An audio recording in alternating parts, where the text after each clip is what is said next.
Hey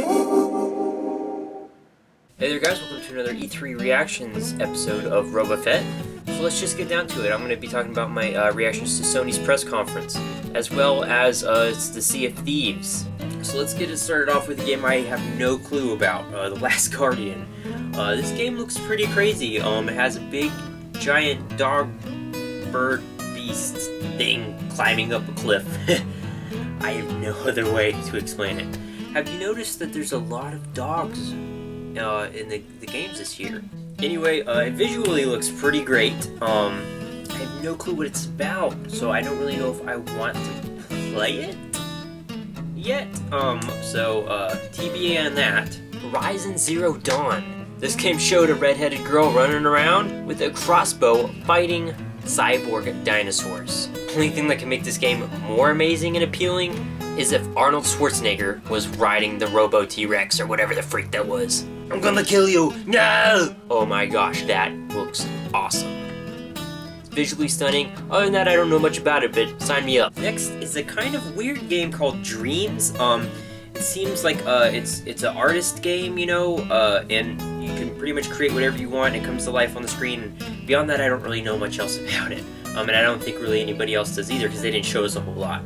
But it does look very interesting, and I'm interested to see where they go with that. And let's talk about No Man's Land. Basically, this is a space sandbox game where you can just fly around the galaxy to whatever planet you want and blow it up, search it, conquer. I honestly, I don't know. First things first, this game is way too Star Wars themed. I mean, did they think we weren't going to notice that you're flying an X-Wing around? And then from the footage they show, you land on a planet, and it seems like there's Imperial walkers walking after you? They're called sentries. Yeah, come on. We know what those are. Aside from that, I also have some other concerns with this game. Okay, so it's a randomly generated game, which means that the planets you're visiting probably aren't polished by developers, they're just randomly generated. So I'm thinking that this game is going to run into a ton of bugs, like a ton of them. Not only that, I'm afraid that this game is going to run into the problem that Destiny kind of had of being repetitive. You're going to keep landing on planets after a while, and it's just going to get old because it's going to generate around the same sort of stuff. So I hope they have something new to keep it fresh. Maybe if you play like for a few hours, you discover things that other players haven't discovered yet. I don't know. That's what this game is going to need. It's going to need a lot of polishing. It's really open-ended. I really like where they're going with it. It opens a lot of possibilities, but at the same time, I don't know if we're there yet. Maybe the developers are there. Maybe they've worked on it harder than we think. I don't know, we haven't seen a whole lot. But I'm just saying, a game on this scale, I can only see it playing out a couple of different ways. But it does look really fun.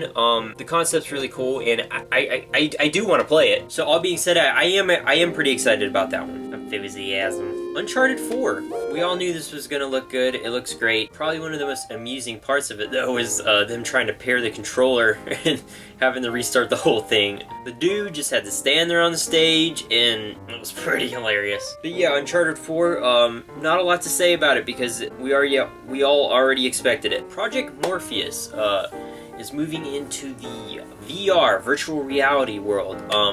You know, Oculus Rift has been trying to do this for a while, and it looks like Sony's going to be one of the first companies to actually try and bring it to us.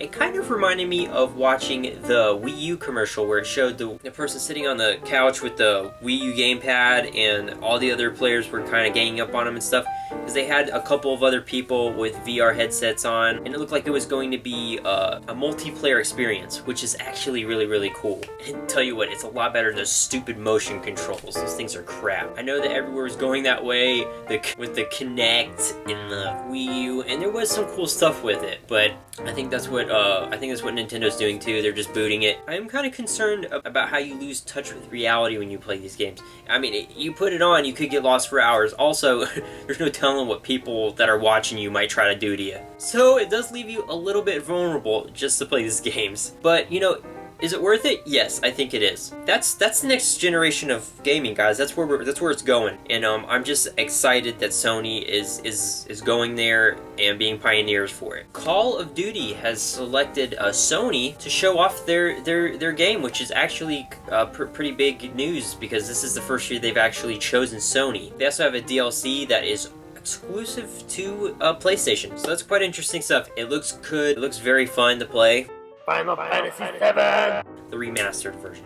Now guys, I don't think I have to tell you that I'm not crazy about remasters. I think they have prolonged keeping us from next generation gaming, okay? Why make a whole new expensive game when you can just remaster a game that you already made and make some more money off of it, right? But this, oh my gosh, I've always wanted them to do this, and the fact that they are doing it, and it just looks so great. Guys, some of my best memories are playing the original Final Fantasy VII on my original PlayStation 2, whatever, and it just blows my mind that they're going there. I cannot wait to play that game. And last but not least, moving back over to Microsoft, Sea of Thieves. I love pirates. I love RPGs. I don't know if that's what this is though. I don't know if it's an MMO. I don't know what it is. But whatever it is, it looks great. A cartoonish pirate game. Looks like they're gonna do some very interesting stuff, some very interesting free roam stuff. There was this one scene where they show someone walking off the poop deck, or the plank, sorry. And they show sharks in the water, and it just looks really cool. And it showed 2 pirate ships fighting, and crews walking around, and yes, it definitely does look like it might be an MMO. You see characters walking around with names over their heads. I don't know if there's going to be like a computer-generated crew as well, or maybe CPUs running around in the map. I have no clue. And one more thing I'm going to throw in here, Halo 5. Halo 5 looks really good. The multiplayer looks crazy, okay? I don't really know how I feel about the single player, but to be honest with you, I'm most concerned with the multiplayer, especially after the stinker that the Master Chief Collection unleashed on the Halo world. So I am just so happy with how this looks. They're actually gonna have 12 on 12, and it's gonna be some of the biggest maps that they've ever released in a Halo game. So that is very exciting. That's Microsoft saying that, not me though. There's also gonna be Sims running around in this one as well. I'm calling them Sims. I'm already ready to play Perfect Dark again, I'm not gonna lie. But yeah, and it just looks super chaotic, which makes me really happy. Which justifies the name Warzone. But yeah, Halo 5 visually looks fantastic. I don't really have any complaints there, aside from maybe the single player looks a little strange. But you know, I'm not gonna know until I play it, so. Anyway guys, that's just about it for this one. Thanks for watching, keep a-watching. And as always, rate, comment, subscribe. You don't have to, but when you do, it really does help me out. Keep an eye on me for more E3 updates. And as always, keep those punch rats on, and I'll see you later.